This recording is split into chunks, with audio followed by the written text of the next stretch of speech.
film you're about to see is a result of an objective approach to lift the lid on the real causes behind the crop circle phenomenon.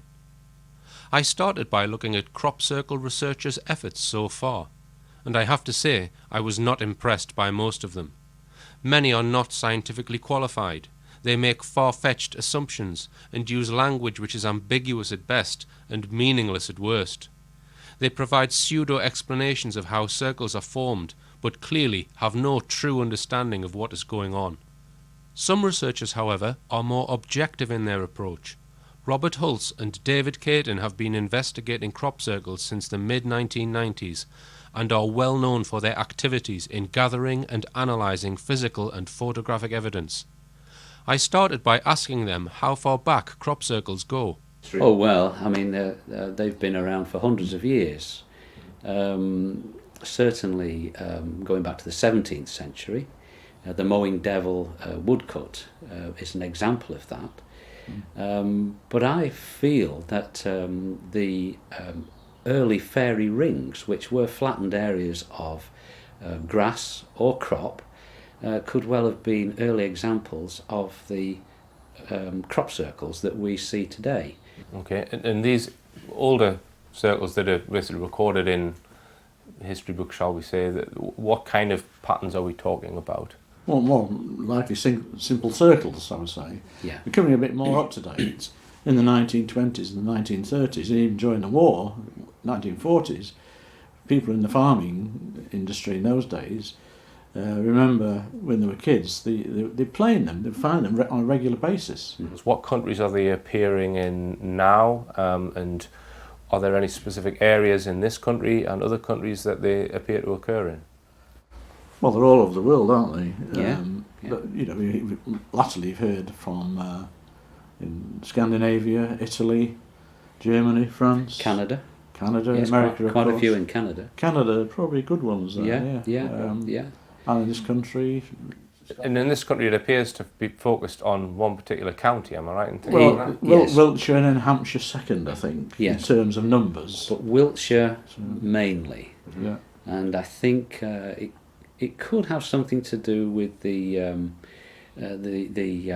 ley line system, which seems to be concentrated very much in the Wiltshire area, with Stonehenge and particularly Avebury, and the area around the Vale of Pewsey. The long barrows, the stone circles, as Robert says, Avebury, and that men have erected Silbury Hill, of course, is still a mystery why Silbury Hill was there, is a link with our past, and maybe that's what they're trying to say.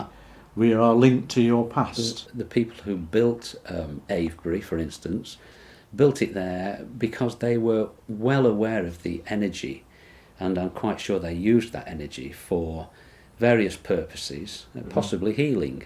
And am I right in thinking that the complexity has increased over the last kind of 10 or 15 years? Yeah, late 80s, early 90s, they changed to what they call pictograms, and you started getting different shapes, and a number of circles linked, or oval shapes. And is that predominantly in the UK then, or has the complexity... Because I did see one in Holland that was a very complex shape. But the more complex shapes started in the UK and then appeared in Holland later, much later.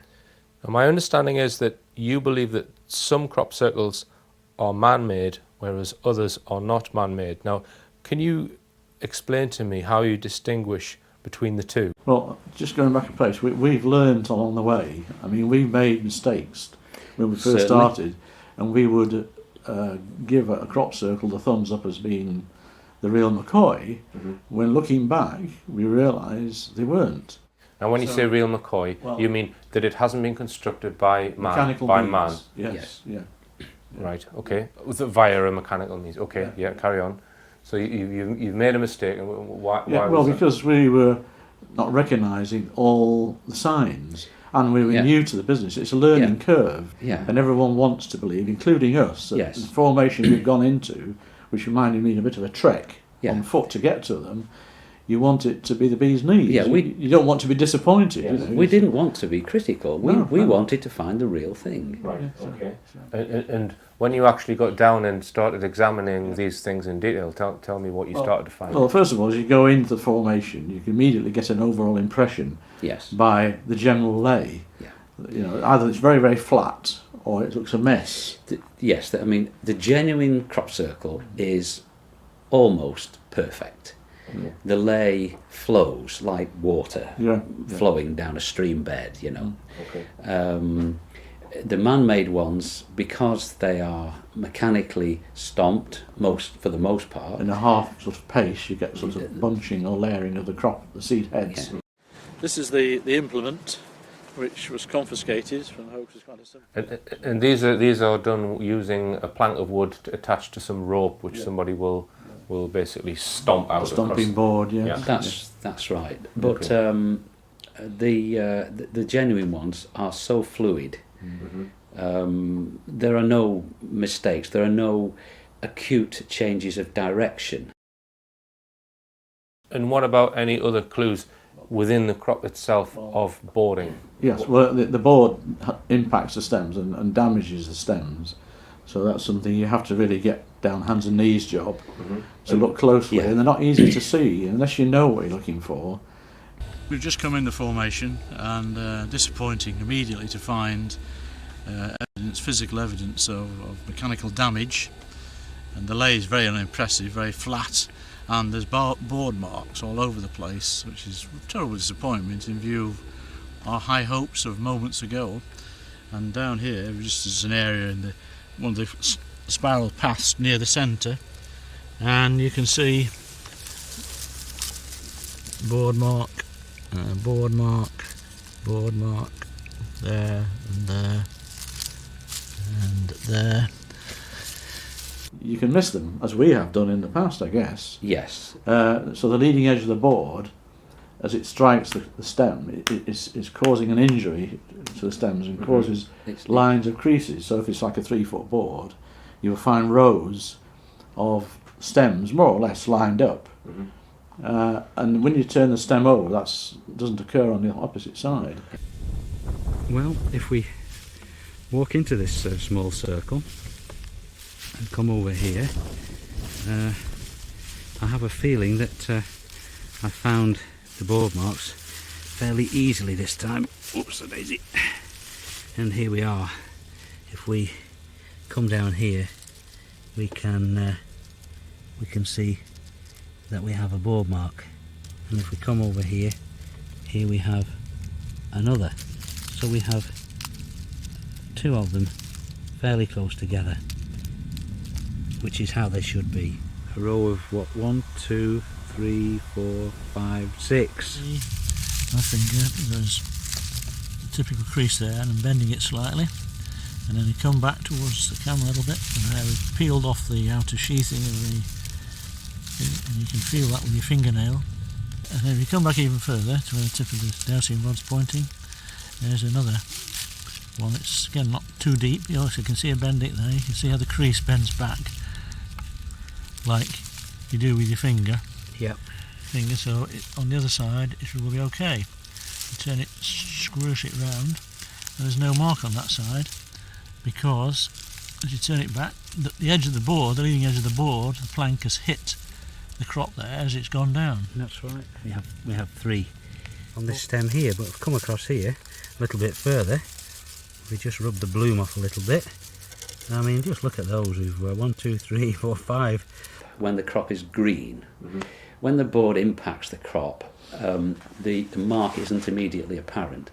It takes about 12 hours or so for the chemical reaction in the plant to create a white line on the stem. So we thought we ought to prove this ourselves. Having knocked it down, we'd go in to check to see how long and see if any of these marks appeared, which they did. It took about nearly 20 hours, I think. Possibly, but it depends on the maturity of the crop. Yeah. If it's early in the season and there's plenty of sap going up through the green stems, then they're as easy as pie to spot. Okay.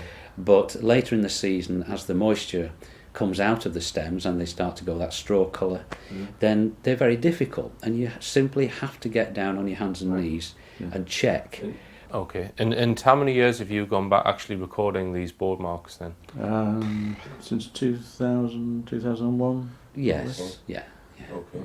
So of the formations that you've actually examined, down on your hands and knees, shall we say, how many do you find are man-made and how many are in the unexplained category then? Well, currently, the last year or two, I would think I haven't found less than 5%. I would think are genuine in our opinion, which I know is much less. Much less than 5%. In fact, not news that people will want to hear. But in my opinion, I've not personally seen a genuine one since May 2005, which was an oilseed rape formation at Golden Ball Hill in May 2005. Fortunately, our friend Bill Betts took some wonderful photographs of that formation on the morning that it was discovered, and it's absolutely wonderful. The pristine, the flower heads, which are one of the first things to get damaged when you try to stomp oilseed rape,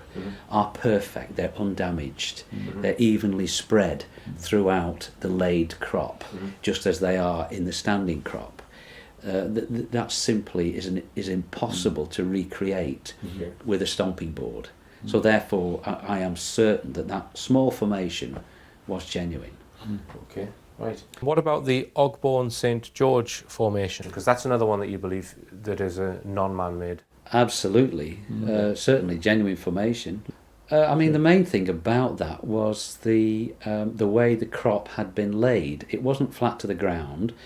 It was laid it was green. Like the grooves of a record, wasn't it, Dave? So the top bit of lay was probably only a few inches below the general level of the crop in the field. To illustrate what Robert means by the grooves of a record, we can zoom into the circle in question. The arrow here shows where the photograph to the right was taken. From ground level we can see the disturbance has occurred just a few inches from the top of the crop, but this has a significant visual effect when viewed from above. Ask yourself, what could create this kind of effect? Certainly not a plank of wood. Then the next band, which is slightly higher, then lower again, then higher, then lower, then higher, and so it goes on right across this circle. The effect is so delicate. Are there other pieces of evidence that might show what you refer to as a genuine crop circle? Well, we have what are called blown nodes. Now, what happens, we believe, is that in the genuine formations, heat from some energy is brought to bear on the crop, which heats the moisture in the stems. Now, as there's more moisture in the nodal joint of the stem, it acts like a pressure cooker, and eventually it will turn to steam inside the node, and it has to go somewhere, so it will explode a hole through the side of the nodal joint. I mean, the node provides the structural strength to hold the stem vertical, to take the weight of the developing seed head, to stop it toppling over. So that's the strongest part of the stem, is the nose. That's why the space 5 or 6 up from the root. So that's softened to partly bend it at the node and produce the blown node as well, because of the pressure built in, like a pressure cooker. Quite simply, if you went to bend a stem of wheat, it would bend on the stem between the nodes. Yes, the straight portion. It certainly wouldn't bend at the node. I took some specimens to a botanist at Manchester University, a fellow called Dr. Roland Enos, and he had a programme going, funded by industry, the farming industry, or the Ministry of Ag, as it was, to test. And they were looking at lodging, which is a term used when the weather knocks crop down, which caused a lot of wastage to the farmer.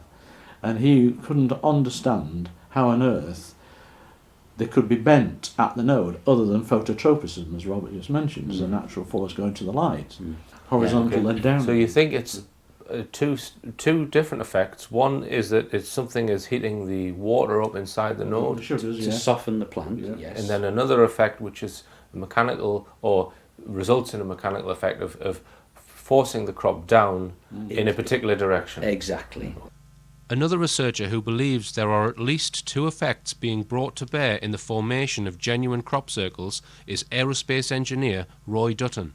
And you visited many of these crop circle sites and scratched your head and thought about it, and you thought, well, what could be causing this? I mean, I was particularly interested in the way that you analysed the lay of the crop. Could you tell us about that?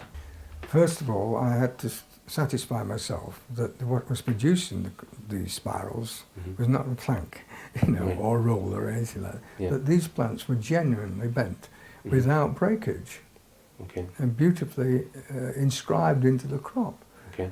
And Busty Taylor and Colin Andrews provided me with data, photographs and drawings of drawings from Colin Andrews, measured drawings showing how the plant was swelled, and also from Busty Taylor some very good overhead shots of small grape shot circles. And they're called grape shot, of course, because they tend to be scattered around some of the bigger formations.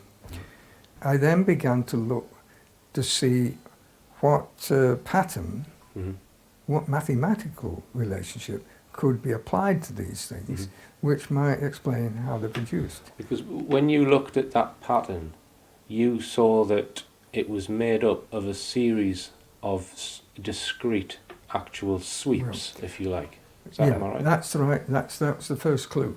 They were generally stripped. They were strips of spiral. They were spiral strips. Spiral strips. So a sequence of spiral strips throughout a 360 degree. Right, and can you, because I know that you made a model, and we'll take a look at that, which actually demonstrates what the theory that you came up with, that it was a line scanner. One can split up the analysis of a swirled pattern. We can analyse a swirled pattern by looking to see what the relative vector is outwards and transversely, rotationally. Yeah. It looked as if they'd been formed by something going outwards from the centre of the formation at a steady speed, while something else was going round, rotating at a fixed rate, at an increasing rate as you went further out, like on a roundabout. You see? I produced this model to demonstrate to audiences the principles involved. This little arm here, with the brush on the end, in fact is free only to move radially outwards. And it flips back to the middle and then begins to move radially outwards again in a straight line. But as this is happening, the whole assembly is rotating steadily in one direction or the other. It could be clockwise or anti-clockwise. So that the path travelled by the brush is a spiral path, a curved path. Now I'm going to try to demonstrate how the circle is produced in this way.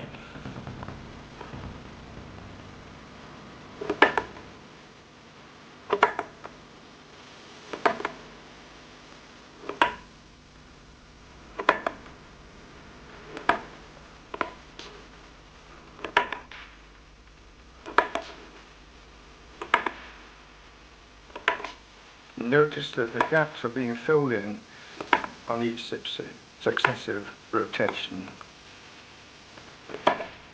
until the entire circle is created.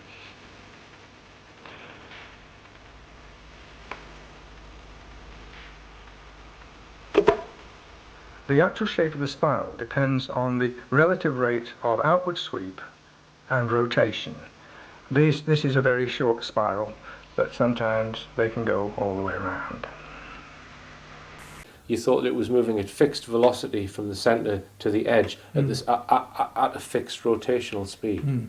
And then flipping back again. And then once it got to the edge, it instantaneously would go to the centre and then start a second It's that swirl. whole series of strips all round, and then going around again very rapidly to fill in the gaps. Right. Okay. And you actually modelled that on a computer, didn't you? I modelled that on a computer, and I also tried to demonstrate it with that little model of mine.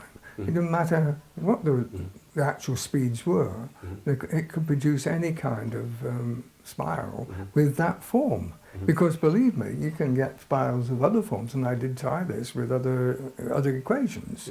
Colin Andrews sent these drawings to me, probably because he felt they would defy all my efforts to explain them in simple terms. After about 2 months of frustration with this problem, the answer came to me very, very quickly. The different bands of alternating swirl directions were merely indicating that the projector beam had been operated in several different modes to produce annular rings. In fact, soon after receiving these diagrams, I was able to modify my program to incorporate that feature very successfully.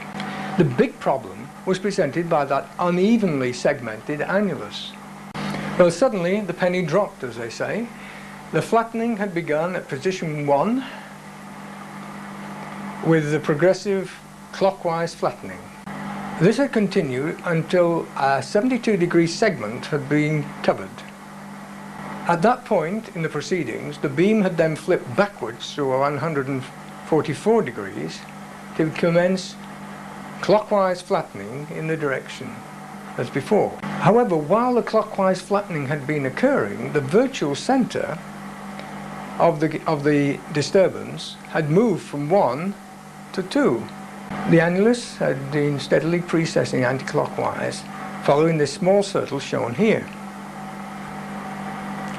So when the flip back to position 2 had occurred, the center was then at position 2 here on the precession path. In all, this process had occurred 5 times to form the segmented circle or annulus that we see here. Now that little precession path circle had a diameter of 8 feet, which shows how large this formation really was.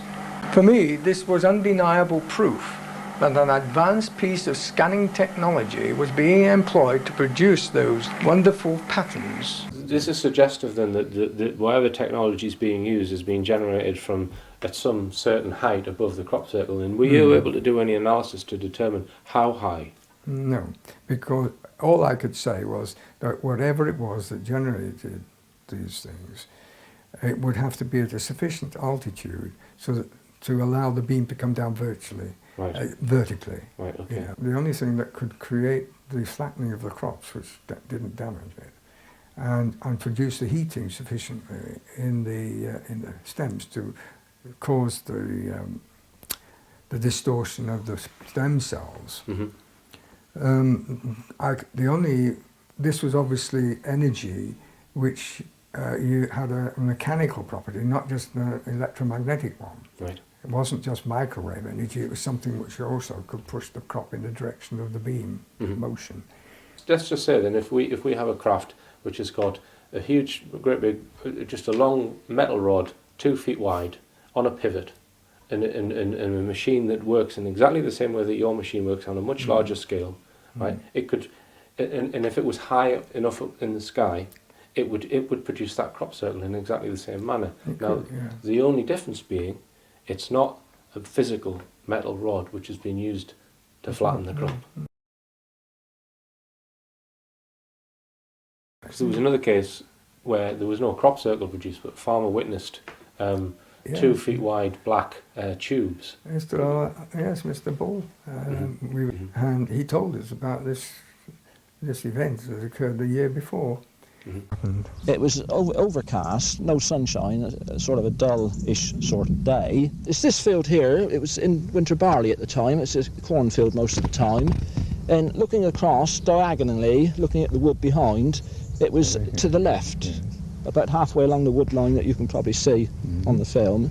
The first one, where I stood in the field nearby, and then when that died away, the second one appeared near the tree, over near the woods in the far distance. And suddenly, in front of me was a tube running up about 1,000 feet. Oh, well, I'm not a good judge, but I would say 1,000 feet plus, or coming down out of sight onto the ground. This was not very many yards away from me. But the important point about it that struck me with it was the circular motion of the ashes in the grit on the ground. It didn't appear to be being sucked up the tube. It was just rotating at high speed on the ground, about 2 feet wide, 2 feet 6 perhaps on the ground. And the tube was vertical and perpendicular, and it didn't grow at the top or anything. And that was unusual. That was one of the unusual things about it. And this went on for several minutes. And then this died away, and then another one appeared about 200 yards from me then, in the other corner of the field. And this was a similar situation, again, lasting about the same time. I've worked these fields for 50 years, and I've never seen anything like it before, nothing at all like it. This is a diary of 1990, the year that we saw those tubes we were describing in the field, and just to show you, the entry was made at the time as shown here. And it occurred to me that he could have witnessed the kind of beam that I'm talking about. That this was the kind of energy that might be used for crop formation. But he was watching it, he was looking at it with the beam unfocused. But perhaps if it had been focused at the bottom like that, it might have actually pushed the crop down. You see, the same kind of energy. And then I went on to conceive that if it could do that, and it was then made divergent at the bottom, that it could lift things up. The only kind of energy I could think of might be microwave or high frequency gravitational radiation, which would have that effect of actually distorting the plant and pushing it down in that way. Now that was just a wild guess, but then actually it is possible that is the sort of energy that's being used. And if that energy is focused in some way, then that will determine the size of the strip. The width of the strip. The width of the strip, yes. So it seems to me, if someone's got that kind of technology, it would be the simplest thing in the world, I think, for them to link the computer graphics system up to the projectors. It might be more than one projector underneath, and create any picture they like in the crop. It doesn't have to be spiral circles. It could be programmed to flatten the crop in straight lines. Well, it's like your television set. If you think of a black and white television, there's only one dot making making the entire picture, and the dot's either on or off, and it's being scanned across. So if you have scanning something that can affect or not affect, the lay of the crop, and I guess you could build up any picture you like. What I am going to ask you to do is, and I want you to put them into two different categories, man-made and not man-made, and then perhaps we can spot a pattern by looking at the patterns within them. The following crop circles have been found by... on that. It's absolutely genuine, without any question at all.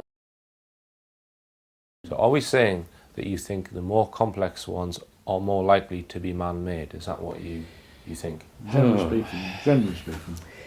In our experience, the genuine ones have had a more organic sort of quality to the design, whereas the man-made ones seem to be more, arithmetical and, the kind of thing you would design on a draftsman's table. Cute lines, and also the fiddly bits. The favourite thing in the last years is to put little nests in, crowns, almost like wedding cake effects, twist the stuff round, do a bit of handwork, and it's done by hand mostly. And people are blown away by that and think, whoa, this is something special. Look at all these intricate designs within the design. The Mayan Aztec kind of designs, as far as I'm concerned, they're all man-made. They're all tapping into this 2012 event. They cunningly design topical themes and things to do with eclipses, astronomy or whatever's going on in the sky, in the heavens, they pick up on and translate to the shape of the formation on the ground, knowing that people will warm to that theme and think themselves very clever to pick up on these links and then go on conference platforms eulogising about the crop circle and talking about these connections. Yeah. And making a bit of money on the way as well. When collecting evidence at the scene of a new crop circle, David Caton often takes radiation readings. He has found that the formations which he believes to be man-made produce nothing more than background radiation. However, on 2 separate occasions, David has measured effects on his Geiger counter in non-man-made circles. In this case, David's meter reads 18 times higher than the normal background level. David telephoned the National Radiological Board headquarters from the crop circle and spoke to an instrumentation expert. He believes that the effect on the meter was not caused by dangerous particle or ionizing radiation, and the cause was probably electromagnetic in nature, although one cannot conclude where the source of this energy is. In the 1980s, at a time before complex man-made circles were being produced, an independent research group was set up called the CCCS, the Centre for Crop Circle Studies. Originally headed by scientist Professor Archie Roy, its goal was to find out the cause behind the crop circles. At its peak, the CCCS had over 1,000 members, but during the 1990s, membership dwindled due to the disillusionment felt by members who found more and more man-made formations. It eventually ceased carrying out research in 2005 with no firm conclusions. And what about government involvement in crop circles? According to Nick Pope, the Ministry of Defence's first involvement with crop circles was in 1985, when the Army investigated a crop circle reported to them by a farmer. A few years later, in the late 1980s, the government organisation ADAS was given some crop circle samples by the CCCS. An analysis was carried out at a government lab in Wolverhampton. They were passed some samples from the CCCS of soil and stems to analyse. And they got virtually the same results as Dr. Bill Levengood did in America. And they put some reports out on the media. But once the story got out that government was spending taxpayers' money on such research, questions were asked in Parliament in the summer of 1989. Sort of challenging the Speaker in the House, why were ADAS wasting time and public money looking at silly crop circles, was the term used. And the 2 scientists from the Wolverhampton laboratories where they worked were shortly afterwards made redundant, sacked or whatever. And my belief is that was there were sort of scapegoats to stop other government agencies and laboratories getting involved with this seriously. The following summer, in 1990, a 3-week project, Project Blackbird, was embarked upon by crop circle researchers Colin Andrews and Pat Delgado, BBC Television, Nippon Television and the Ministry of Defence, to try and solve the mystery once and for all. Margaret Thatcher was the Prime Minister at the time, and in the early 90s, when these pictograms started to appear, she asked questions apparently in her cabinet, what is going on? And she authorised the army to go into the fields. I think it was a 3-week exercise. This was all before my time, actually. But people like Colin Andrews was involved and Roy Dutton physically. And they set up an operation which was called Operation Blackbird. Andrews appeared on TV each day as the results from their night vigils transpired. On day 2, a crop circle appeared, and Andrews gave a television interview showing great enthusiasm, only to be made to look foolish sometime later when it was revealed that it was a hoax. Looking back on this project today, it seems likely that Colin Andrews was set up by certain people within the government as a deliberate attempt to show to the public that the phenomenon was not real. Unbeknown to everyone, at the same time, the army were in fact carrying out a separate secret project 19 miles away at Silbury Hill. It seems Project Blackbird had 2 hidden agendas. Firstly, to debunk the world's leading crop circle researchers, and secondly, to divert media and public attention away from the secret Army crop circle surveillance project at Silbury Hill. This event marks the last known government involvement with crop circles, or at least that has been admitted to. After this date, many believe that the issue was taken out of the hands of visible government, and investigation allowed to continue in the hands of British and American intelligence. The government, the military, know full well that this is a real and important phenomenon, and they weren't wasting their time. They were investigating something extremely important, and they're still doing it today. Military helicopters and on some occasions AWACS aircraft are sometimes witnessed by crop circle onlookers, seemingly analysing the crop circle areas. I mean, we've filmed Apache attack helicopters hovering low over the East Field in the Vale of Pusey. If a politician was to stand up in Parliament now and say, are we spending any government funds on this phenomena, you think the answer would be emphatically no, then? They would deny it, I'm sure. They would deny it, but the helicopters are all over the place. They're there all the time. Some have witnessed these military helicopters chasing small glowing balls of light above the crop circles. Without any doubt, the balls of light are a real phenomenon. Okay. Definitely. In fact, by the East Field, we have Golden Ball Hill, which has been called Golden Ball Hill for probably centuries. The reason being, golden balls of light have been seen there for so long. The military and our government have known about the real phenomenon for many, many years. Right. And there's probably a need-to-know basis going on here as well. Okay. Now we'll come back. I felt I had to get to the bottom of the complex man-made crop circles in order to fully understand what is going on. Okay, now tell me about the Doug and Dave characters, because they are often cited as being responsible for a lot of crop circles. Prominent in the early 90s and late 1980s, am I right there, Dave? 1991 and 92. So tell me about those two guys, because they were a lot of the circles at that time were put down to these two guys. Yeah, Doug Bauer and Dave Chorley. Yes. Yeah. They were roped in, forgive the pun, right. Well, I think by used, set up, encouraged, because I think in those days John Lundberg and his team weren't producing so many.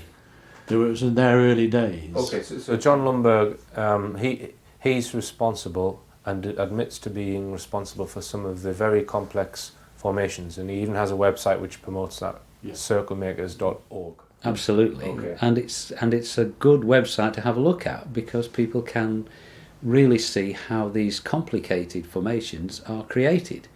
Because that's a problem people have. They see these wonderful aerial shots and they think, how can that possibly have been made by people with planks? Well, if you go on the site, he'll show you how they're made. I mean, that was our initial reaction when you see these fantastic formations.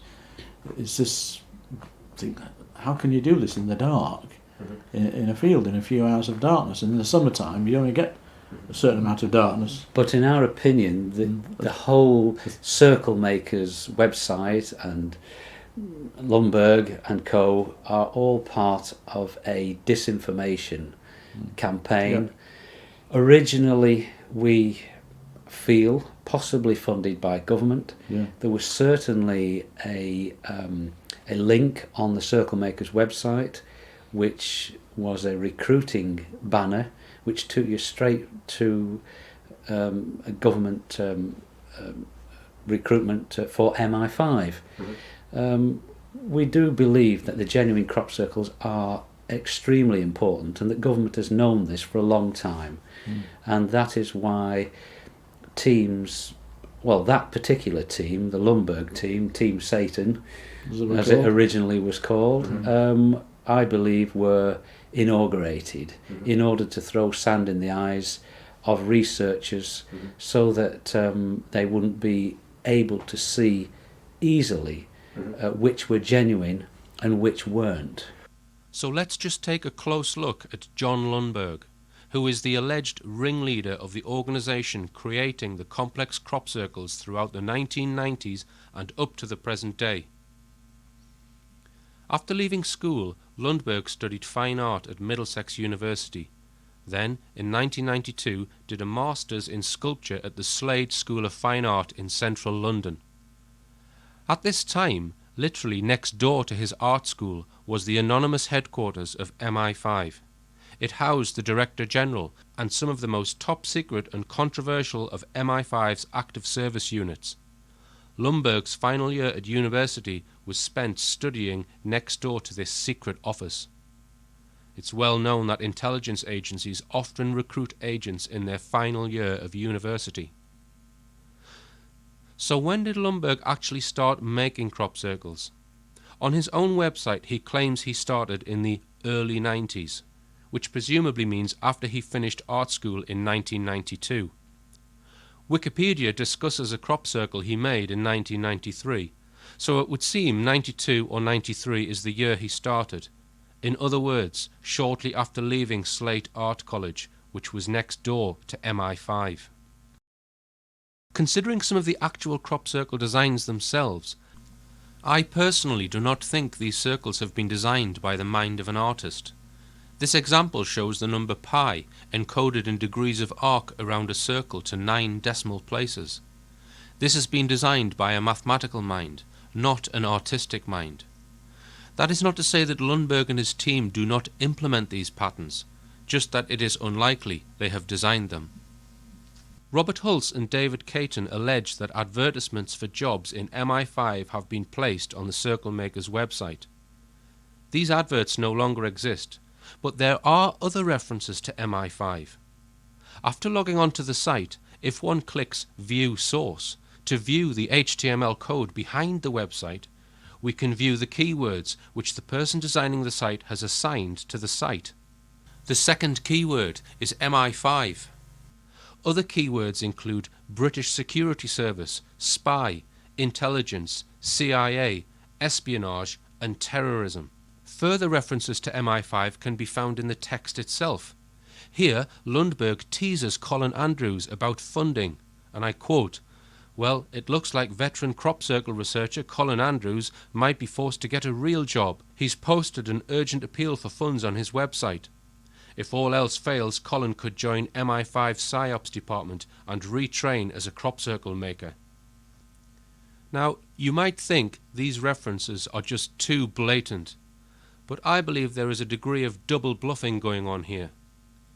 Another fact I found peculiar about the website is its hosting arrangement. The Circle Maker's site is hosted in Pittsburgh in the United States. It's fairly unusual for British organizations to host their sites in America. I checked the Whois register, which is the Internet Register of Domain Names, to see if there was any useful information. As expected, Lundberg is listed as the owner.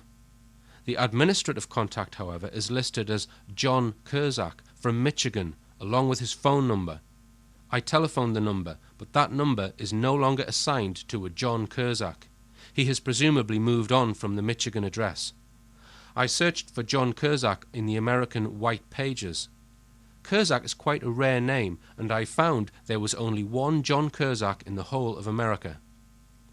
Kurzak is a 61-year-old colonel in the United States Air Force, still in active service at Randolph Air Base in San Antonio, Texas. I telephoned Kurzak and asked him about the Circle Maker's domain name. He seemed genuinely to have no knowledge of the site. It is my belief that Kurzak himself did not register his own name because the surname listed in the Whois database is spelt incorrectly. It has been spelt with a C. An easy mistake to make with this name, but not if it is your name.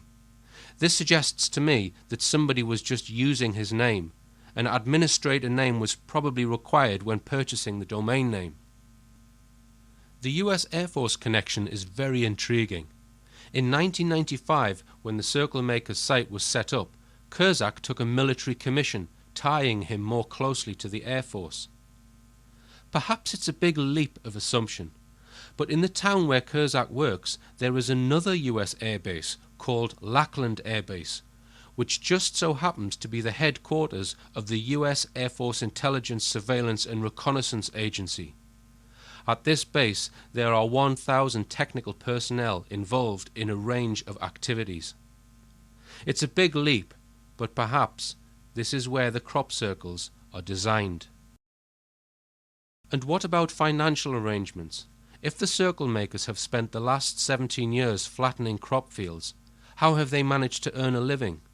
What are their business activities? I searched the online CreditSafe database, which lists directors of all UK companies, past and present. I found that in September 99, Lundberg set up 3 companies. These were called Developmental, whose activity is listed as Other Computer-Related Activities, Vagrant, listed as Other Business, and Stimulant, listed as Other Business. Stimulant Limited did not trade and was dissolved some time later. Lundberg's partner in these businesses was Matt Glubb, a talented web designer whose role was probably to work on the Circle Makers website. From the figures available, both of these companies had minimal assets and cash. It is unlikely they were successful, as they were both eventually dissolved. So where were they getting their funds from? An interesting quote on the Circle Makers website alludes to the fact that Lundberg and Glubb were being funded by somebody. I quote, "You'd be surprised how expensive running a successful website can be. But don't panic, we're not going to ask you for money. Our retainer from sources we'd rather not disclose has kept our virtual head above water." Consider for a moment if it is likely that a bank or investor would fund such activities. We know that Lundberg has what he calls on his website a retainer, i.e. something is funding him. And so let's just consider that you went to someone with a business proposition and you said, right, well, I've got this great idea of making patterns in the crop. It's a great business idea. I want some funding. I want to start a website telling people how to do it. And by the way, we are breaking the law every time we do it. Yes, it's trespass, yeah. So you go to some person, let's say one of these venture capitalists, something like that. We've got this great idea. We go out, we break the law, we break into farmers' fields, we flatten the crop. We've got these great designs. Can you give us a retainer to allow us to continue with our ideas? Do you think that you would get a private investor that would fund such an organisation? I wouldn't have thought so. And I can't see any high street bank manager giving the green light either and say, here's a few £1,000, lads, and get started. Yeah. I decided to check out Lundberg's residence, which is an apartment in London. I decided to run some land registry checks on the apartment, and I came up with some bizarre findings. The block where Lundberg lives, built in 1995, contains about 40 apartments. Lundberg's apartment does not appear on the land registry database. I purchased a copy of the deeds, and the land it is registered under is not the land on which it was built. There is no record of it ever being bought or sold since it was built. I telephoned the land registry to ask why this was. They said that it must never have been sold since it was built. There are 3 more properties neighbouring Lundberg's that have this exact same anomaly. I telephoned the housing association, who were listed as the owner of these properties, and asked if they had any apartments to rent in that block. They said they have 4, and said that the tenants in those properties were, quote, a different type of tenant to our normal tenant.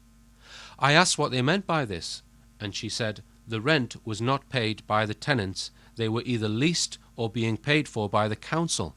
I checked out the identities of the residents of the other 3 properties, and judging by what they do for a living, I would not expect them to be entitled to housing benefit. Therefore, the rents are not being paid for by the council. Could it be I have uncovered 3 more people who are associated with the same organisation? You can find interviews featuring John Lundberg on the internet, in which he regularly states the following. Unlike most other artists, our work relies on the fact that the work we create needs to be authorless to function properly. This is the polar opposite to how we usually think about art. We call works by their author. It's a Warhol, a Dali, a Picasso. But for our work to function properly, we need to totally remove ourselves from the equation. Crop circles gain their power from the gap in knowledge about their author. As soon as you claim authorship of a crop circle, you drain it from the very thing that gives it its power, its mystery, and it just becomes a mere specimen, just flattened crop. Now this all sounds very nice, but to me it is an obvious tactic which has been adopted as a means to confuse the public into not knowing which circles are genuine and which ones are man-made. MI5 take great care in ensuring secrecy is maintained when recruiting their personnel. Therefore, it is not possible to obtain any concrete proof of who their agents are. I would argue that the amount of circumstantial evidence I have just presented is very compelling. In carrying out this work, I believe I now have the identities of 7 MI5 agents operating in various professions, predominantly the media, one of whom is a household name. For my own personal safety, this information has been shared with a number of trusted individuals who are holding the information at this time. Government realised how important these crop circles were, and therefore they needed somebody they could rely on to try and rubbish the phenomenon. Yeah, it's probably sort of conscripted. Yeah. Something had to be done, I think, to put the thumb down on this thing and nip it in the bud, as you might say, before it got out of hand. And one way of nipping it in the bud is to muddy the waters. Yes, definitely, and control the release of information. And all propaganda techniques and things. Okay. Why would our government that we elect not want us to know the truth about the real crop circles and use our own taxpayers' money to sponsor people to basically fool ourselves? What is it that we can't handle? What's going on here? What's the reason why people are diverting and confusing the issue, or the government is? The reason is very simple. We are not alone, and we never have been alone. Many people have tried to explain why these entities are producing these circles in the ground. There are lots of different theories, I guess. Do you have you developed a theory on that, Roy, at all? Well, I thought, I still think to some extent they're playing games with us. Right. Because they're teasing us. Whatever the true cause of the genuine crop circles, if millions of pounds of taxpayers' money is being used to sponsor the psychological manipulation of honest people, then this is a crime on the scale of Watergate. Surely we deserve better. It's my belief that MI5's role goes much further than sponsoring crop circles. I suspect they have agents in most, if not all, mainstream media organisations, being used to put spin on the truth and put into people's